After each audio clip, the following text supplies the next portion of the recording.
আসসালামু আলাইকুম। এই মুহূৰ্তত আমি উপস্থিত আছোঁ মদিনা মছজিদে নবৱীত।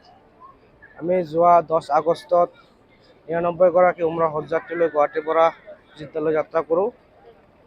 তাৰপিছত আমি মক্কাত থাকোঁ এসপ্তাহ। তাৰপিছত এতিয়া মদিনাত আহিছোঁ। অল আমিনা টুৰছ এণ্ড ট্ৰেভেলছৰ আণ্ডাৰত আমি মক্কাৰ পৰা সুকলমে আহি মছজিদে নবৱীত মদিনাত অৱতৰণ কৰিলোঁ। এয়া এতিয়া আমি মছজিদে নবৱীত। আজি আমাৰ 3 দিন সুস্বাদু খাদ্যৰে, সুস্বাদু থকা ব্যৱস্থাৰে আমাক আপ্যায়ন কৰিছে তেওঁলোকে। অতি যিমানখিনি ভাবিছিলোঁ তাতোতকৈ বহুত মৰম তেওঁলোকৰ পৰা আদায় কৰিছোঁ, তেওঁলোকে আমাক দিছে।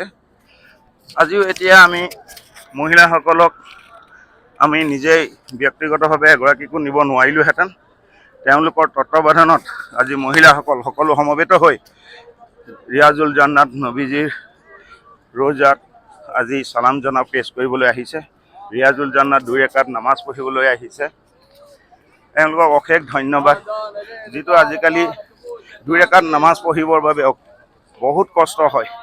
আজিকালি অনলাইন কিবা এপ্লাই কৰিব লাগে, তাকো সকলোৰে হাতত ইয়াৰ মোবাইল লৈ ফুৰাটো সময় উপযোগীও নহয়। তেওঁলোকৰ আফাজুৰ আৰু শ্বাহিদৰ যি মৰম পালোঁ অশেষ, তাক নথৈ স্বীকাৰ কৰিবই লাগিব। তেওঁলোকৰ আজি বহুত বছৰ হ'ল ইয়াত, সেইটো কাৰণে তেওঁলোক সকলো ফালৰ পৰা অভিজ্ঞ। এই অভিজ্ঞতাৰ কাৰণে মই বাকীসকলকো কওঁ, তেখেতসকলৰ লগত যোগাযোগ কৰিব। Al Amina tours and travels, Barpeta, Kalgachia.